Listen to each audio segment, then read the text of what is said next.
मैं जब छोटा था तो माँ अक्सर कहा करती थी कि बेटा कभी तो हरी सब्जियां खा लिया करो।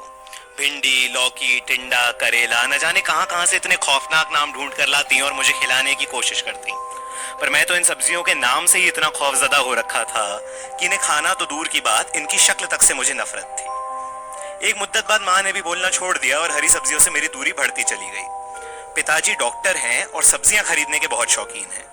इतने कि बहन की शादी में हलवाई से ऑर्डर पर सब्जी मंगवाने की बजाय सुबह 4 बजे उठकर मंडी सब्जी लेने गए और मुझे भी साथ ले गए। उस दिन मुझे पता चला कि वेज झाल फ्रेजी जैसी खूबसूरत नाम वाली सब्जी में भी भिंडी जैसी खौफजदा करने वाली सब्जी मिलाई जाती है। फिर क्या था, मेरा वेज झाल फ्रेजी से भी रिश्ता टूट गया। कुछ सालों बाद जब मैं मुंबई में अकेला रहने लगा तो कैंटीन में अगर कभी भिंडी का जिक्र हो जाता तो मैं भूख से दोस्ती करना आसान समझता। पर जनाब, मेरी किस्मत में तो कुछ और ही लिखा था। इश्क जब सुनामी बनकर जिंदगी में आता है तो सारे पुराने दरख्त साथ बह जाते हैं। कुछ दिनों बाद एक मोहतरमा के लिए दिल में सिर्फ गिटार नहीं पूरा ऑर्केस्ट्रा बजने लगा। बहरहाल बचपन में म्यूजिक टीचर की बात मान ली होती तो शायद सुर सही लग जाते और जिंदगी की उबली दाल में प्यार का तड़का भी लग जाता।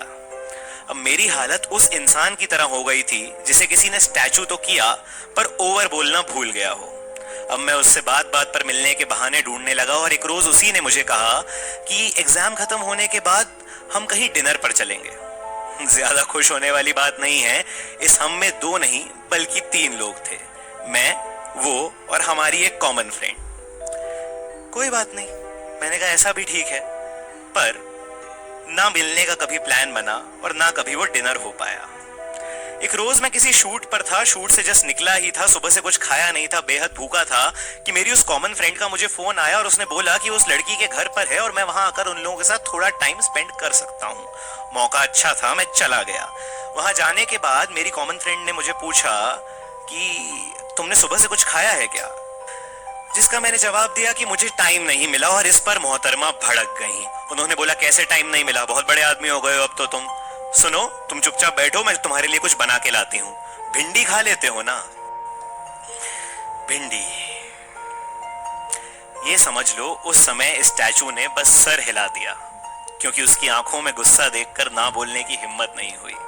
जिस इंसान ने बचपन से भिंडी से शिद्दत से नफरत निभाई थी, वो उस रोज भिंडी के साथ 4 पराठे कैसे खा गया, किसी को नहीं पता।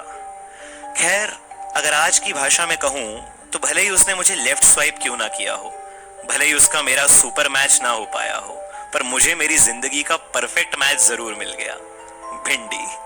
उसका ना हो पाने का गम मैं लफ्जों के मसालों से छुपा लिया करता हूं। जब भी उसकी याद आती है, 4 पराठे और भिंडी खा लिया करता हूं।